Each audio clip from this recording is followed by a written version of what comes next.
So East versus West keep pumping out more matches for their next event, which by the way will be at the Shaw Classic on August 15, with them yesterday announcing another match which will be held on the right arm, in which the wild horse Matt Mask will be taking on the new talent which is slowly rising in the scene, Filip Larsson. So I think we can all agree that in Matt's career his success has been going up and down and changing very frequently, with him just 2 years ago suffering a very bad loss at East vs West 5 against Sandis Shedis, to him recently at East vs West 17 completely dominating against Kidirgali Ungurbayev. But looking at his most recent performance, which actually was at the King of a Table 14 event where he took on the Georgian bulldog Nugo Chikadze. And let's be honest, this match was pretty one-sided to Nugo, who completely overpowered Matt, making him question everything in life between the rounds, with him in the end completely dominating and winning with a score of 3-1. Now recently Matt also competed with his left arm against Irakli Zirakashvili at the last East vs West 18 event, with Matt in the beginning seemingly losing, but then out of nowhere turning it all around and completely destroying Irakli. Now I'm mentioning this match only because I personally think that after the loss to Nugo, Matt's confidence with his right arm was probably not at its highest, and maybe this win against Irakli on the left arm brought some of it back.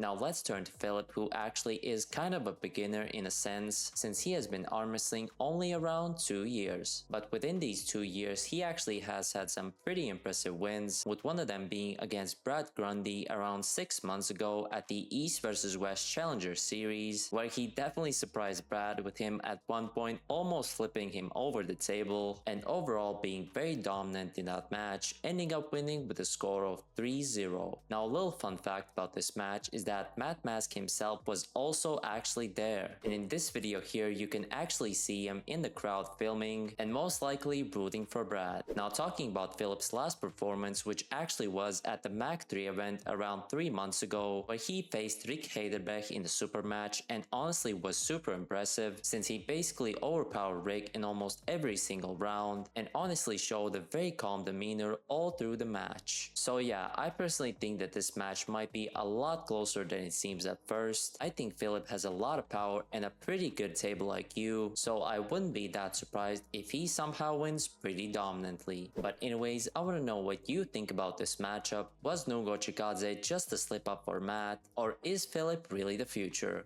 Leave a comment down below.